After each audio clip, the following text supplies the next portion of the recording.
Gravando. Então, Matheus, eu gostaria que você começasse dando uma introdução, né? O que você é, o que você faz, o que você estudou, assim, e como que você chegou ao meio automobilístico. Tá bom. Hoje eu sou analista de dados, tanto na Full Time Esportes quanto na Porsche Cup. Na Porsche, o trabalho lá ele é voltado principalmente lá para análise de vitais e análise de que é garantir que o carro vai funcionar durante a corrida e os treinos que a gente tem que fazer.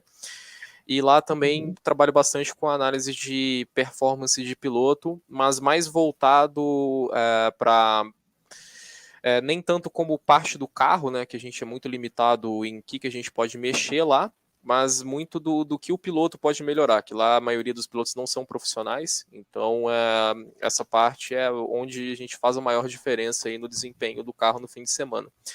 Já na Stock Car, a minha função o nome é praticamente o mesmo, mas o que eu executo lá é muito mais focado em também garantir que o carro está funcionando de acordo com o que a gente espera e tentar encontrar caminhos para a gente melhorar a performance do carro. Lá já são todos pilotos profissionais, então a parte de pilotagem já é bem menos intensa, mas muito da parte de desempenho, tentar correlacionar dados e apresentar esses dados para os outros engenheiros da equipe. É um trabalho assim que tem o mesmo título, mas com focos diferentes nesses dois lugares. Sobre como eu comecei profissionalmente ganhando dinheiro, eu comecei tem 4 anos, foi na própria Porsche Cup. Eles fazem um curso todo final de ano, mais ou menos, que nessa área de análise de dados, na parte de engenharia de automobilismo, e no final desse curso eles têm um processo seletivo. E aí eu passei nesse processo seletivo, comecei na Porsche Cup no ano seguinte, e aí desde então continuei lá e as oportunidades que foram aparecendo, eu fui ganhando experiência em outras categorias e, bom, hoje tô nessas duas. Sobre formação acadêmica, estou cursando engenharia mecânica, ainda não finalizei, entrei foi em 2017 na faculdade, na UFMG. Fiquei lá 3 anos, junto disso fiz Baja lá, durante esses 3 anos que eu estive lá, e aí assim que eu comecei, que esses 3 anos juntou com o ter começado na Porsche, eu saí para uma particular aqui que chama UNA, por dificuldade de conciliar a demanda de datas, a negociação de provas, tudo de uma universidade federal com sair para fins de semana de corrida. E aí, além disso, além desses cursos da Porsche, também faço alguns outros cursos na área de automobilismo, alguns online, até fora do país de maneira online, então, e às vezes alguns presenciais, também já fiz na área de chicote, e fora isso, sempre buscando coisas na internet. Eu trabalho muito com simulador em casa, estou até com um volante aqui, que é do meu simulador aqui, então foi muito que foi se encaminhando e hoje, bom, é isso que eu faço e trajetória profissional foi essa. Ah, sim, é bem legal, assim. Você sempre gostou de automobilismo? Sempre curtiu essa área? Sim, eu sempre gostei muito de esporte e meu pai sempre acompanhou automobilismo. Ele me levou para assistir Fórmula 1 quando eu tinha 5 anos, assim que podia entrar no autódromo para assistir, e desde então sempre gostei, sempre brincava com jogos de computador, acompanhava sempre pela TV. E aí decidi trabalhar com isso por ser, bom, eu ficava aqui em casa o dia inteiro no meu simulador e eu vi, putz, preciso de arranjar alguma coisa que eu ganhe dinheiro continuando fazendo isso. Aí busquei trabalhar no automobilismo.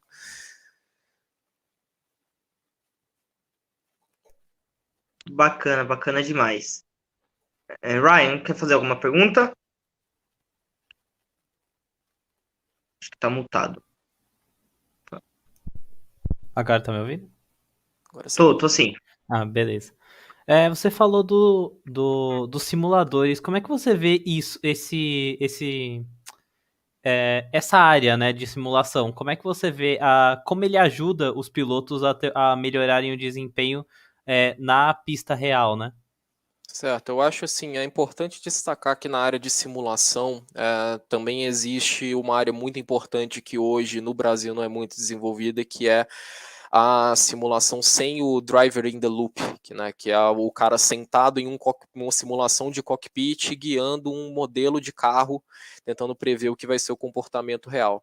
Você vai para, principalmente fora do Brasil, quando tem mais orçamento, uma grande parte disso, as equipes de Baja, Fórmula, Universitário tentam implementar isso também, que é você utilizar a simulação para projetos de carro. Então eu acho que e aí dentro disso você tem diversas frentes, né? Eu acho que hoje o nível de desenvolvimento de carro e da equipe conhecer, já ter ideia de como o carro vai funcionar, é muito mais alto do que era, vamos lá, 10, 15 anos atrás, pela existência desses simuladores, sem mesmo colocar um piloto lá dentro simulando, né? Então, já começa por aí, pela equipe já poder conhecer melhor o carro, cada dia menos a gente tem testes mais restritos, tanto a Stock Car em si a gente não pode fazer teste, fora dos eventos oficiais, a própria Porsche não tem eventos de teste fora dos eventos oficiais, aí esse regulamento vai para outras categorias, Fórmula 1, a maioria das categorias famosas são todas nesse mesmo modelo, então o simulador ele já começa a ser primordial aí. E aí, falando do desenvolvimento do piloto em si, para o piloto profissional, ainda existe uma distância muito grande do que é o comportamento do carro que ele vai encontrar na pista, principalmente pelas diferentes condições que influenciam isso, que eu vejo que os simuladores ainda faltam, você tentar simular como que o ambiente vai influenciar no carro. Eu acho que esse efeito ainda, se ele existe, ou ele é muito exagerado, ou ele falta nos simuladores. Então, para o piloto profissional aprender um traçado, só se ele vai, por exemplo, a pista que a gente teve no Galeão, que chegou primeiro no simulador, ele tinha uma ideia de para onde virava, né? Então, acho que hoje, assim, no Brasil, os profissionais usam dessa maneira. Eles não usam em termos assim, caramba, eu vou melhorar a minha pilotagem, eu vou entender o carro com o simulador. Eu acho que a gente ainda está um pouco longe disso com simuladores comerciais. Mas para o piloto, que é mais o caso da maioria da Porsche Cup, que ele é mais amador e ele ainda precisa desenvolver conceitos de pilotagem, né, o simulador ajuda bastante, principalmente pela questão do foco que ele tem que ter durante a prova. O próprio piloto que eu trabalho lá na Porsche, ele montou um simulador para ele e o desempenho dele foi crescendo junto, assim, à medida que ele foi treinando mais, passava para ele, olha, treina dessa condição, e assim, o desempenho dele foi melhorando ao longo da pista, porque ele conseguia treinar isso, além do tempo que ele só chegava no fim de semana e andava, 3 horas de pista ao longo do fim de semana inteiro, contando as corridas. Então, para o cara manter essa vivência do que é você andar rápido em um carro, eu acho que é extremamente válido e tem ajudado muito, tanto que teve o exemplo de vários pilotos aí, o mais próximo da gente é o Jeff Giassi, que correu no Mundial de Porsche e chegou e no ano passado ganhou o campeonato da Porsche. Esse ano tá andando bem, mesmo com pouco treino no carro desse ano. Então, eu acho assim, até o parceiro dele, o Nicolas, também tem treinado bastante no simulador, que ele tá com pouco treino também. Então é uma ferramenta que eu acho que só tem a acrescentar, mas tem que ser usada sabendo das limitações que ainda existem. Legal. Legal demais, Matheus. Matheus, você falou aqui, né, sobre a Porsche Cup e a Stock, que são as duas áreas que você trabalha, né? A Porsche Cup, ela ainda não tem, ela não tem com pilotos, como eu posso dizer, pilotos profissionais, né, no caso. Mas eu gostaria de saber qual é a diferença no dia a dia de um engenheiro como você dentro dessas duas competições. Como que você começa a sua semana, e também sobre os fins de semana, a diferença entre a Stock e a Porsche. Certo. Então, assim, sobre a Porsche não ter pilotos profissionais, é importante eu colocar que tem um campeonato de endurance que esses pilotos não profissionais trazem profissionais para correr com eles. Então, é um contato mais limitado que eles têm, mas eles também estão presentes lá. E isso influencia diretamente da maneira que a gente trabalha, dependendo de ter esse piloto profissional desse fim de semana, que às vezes eles vão até como coaches, eles dão umas voltas no carro para ajudar esses pilotos, né? E é completamente diferente quando ele vai correr no nosso fim de semana. Então, falando um pouco da semana da Porsche, nas duas categorias eu só vou durante o fim de semana de corrida para a equipe. O resto do trabalho, quando eu faço à distância. Na Stock Car eu fiquei um mês no início do ano na preparação da temporada, mas o meu trabalho eu vou durante só o fim de semana. Tem alguns que ficam durante toda a semana na Stock Car. Na Porsche aí já não tem, a parte de engenharia não tem esse trabalho durante a semana. Então, o que seria durante a semana principalmente a montagem do carro, né, na Stock, que é muito importante, preparar o acerto, às vezes desenvolver algum, não vou dizer componente, né, porque tudo é travado, mas você desenvolver novas maneiras de montar, ou então de configurar e de alinhar o seu carro, tem muito disso, você buscar oportunidades para tentar reduzir o peso e compensar isso com um lastro, que é melhor do que você simplesmente ter o carro pesado com o peso mais em cima. Então, o dia a dia da Stock na oficina é muito com isso, fazer análise das corridas anteriores é um trabalho muito maior do que se tem na Porsche. Na Porsche aí já é o trabalho assim, eu chego lá no fim de semana e só preocupo enquanto o período que eu tô lá. Tem muito desse pós e pré-corrida, praticamente não existe na Porsche.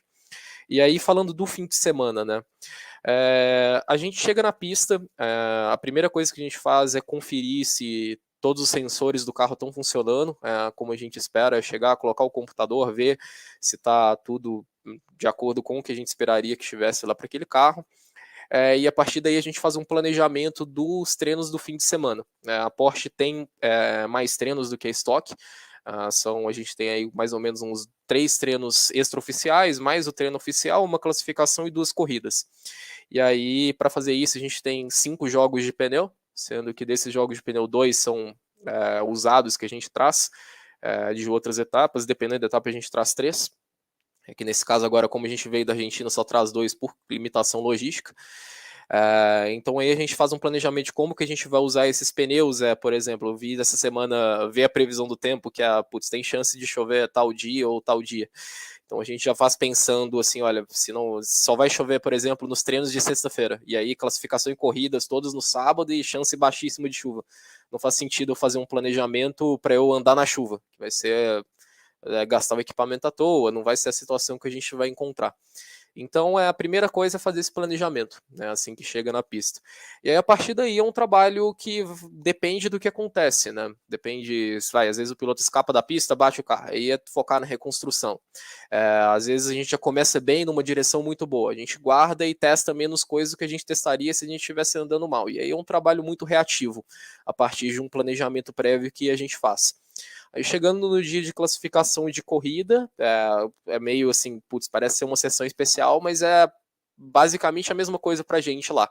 O que muda é que a gente, o nosso foco no rádio fica um pouco diferente com o piloto, né? A gente tá muito lá no momento, às vezes um piloto gosta que fala mais, outro gosta que fala menos, então vai se adaptando a essas situações. E aí no final de semana de estocar, aí que ele já costuma ser bem mais compacto na programação, a gente tem 2 treinos de meia hora, e aí a classificação e a corrida, que é uma em sequência da outra. Então, e às vezes isso acontece tudo num espaço de um dia só, igual vai ser agora no final na etapa de Goiânia Oval, que vai ter no final do mês.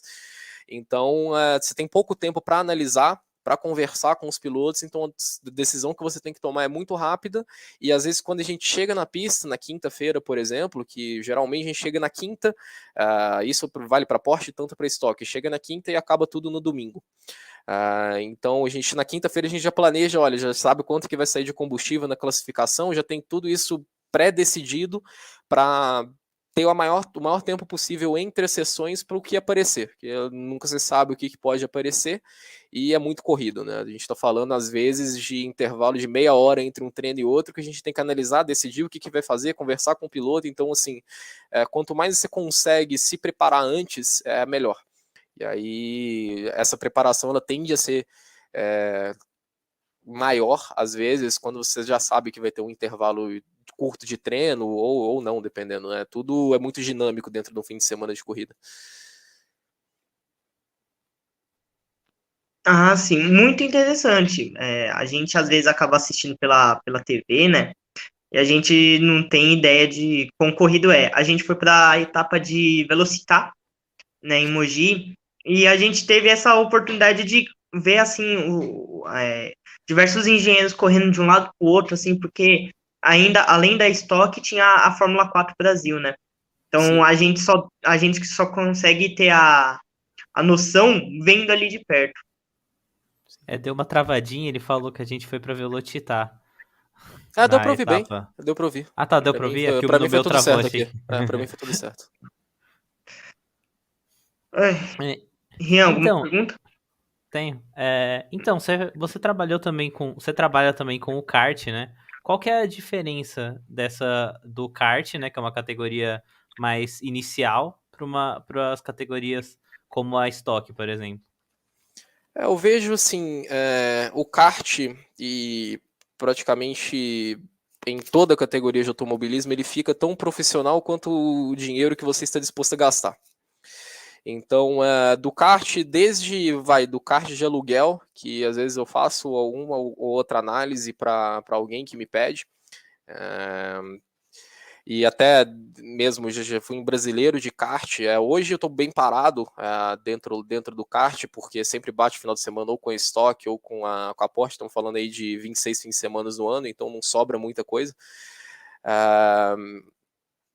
Então, é assim, a principal diferença depende do nível do piloto que você está trabalhando, mas muito o kart ele tem a tradição do mecânico ter um controle muito grande do que está acontecendo lá. Então, a parte da engenharia dentro do kart, principalmente aqui no Brasil, ainda não tem muito, né? Que eu vejo muito por alto, parecido com o que acontece de moto, que teve um engenheiro colega meu de trabalho lá na Porsche, que ele até fundou uma equipe, a primeira gerida somente por engenheiros dentro do motociclismo, que é o Marcelo Rocha. Então, e aí tá tendo resultados. Eu acho que o kart eventualmente vai chegar dentro desse mesmo caminho, né? Que à medida que vai ficando mais profissional e você restringe treinos, o trabalho de engenharia fica cada vez mais relevante, né? Com uma quantidade de treinos grande, você acaba chegando meio que num resultado parecido.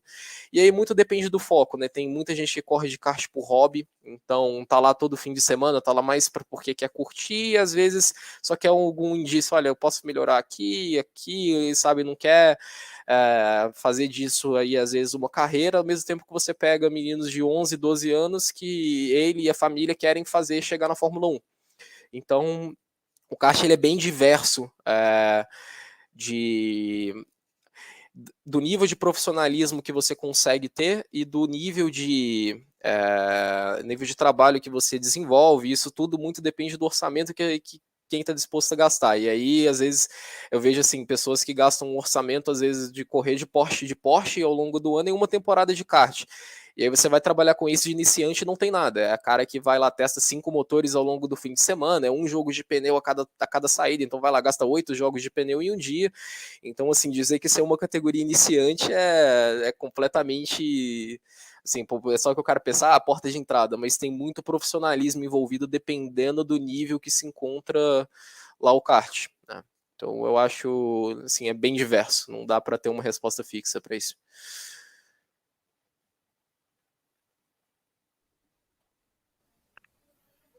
É interessante.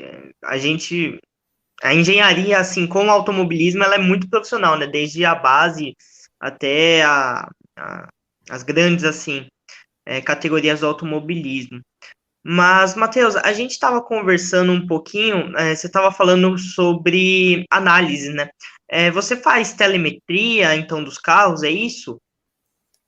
Então, assim, é importante sempre colocar que a telemetria ela só existe dentro da Fórmula 1 e do Mundial de Marcas e agora no Campeonato Mundial de Rally, que é o que é a telemetria, a transmissão de dados em tempo real do carro para o box ou para a sala de engenharia. Na Fórmula 1 a gente tem equipes de 300 pessoas até na fábrica analisando em tempo real o que está acontecendo com o carro.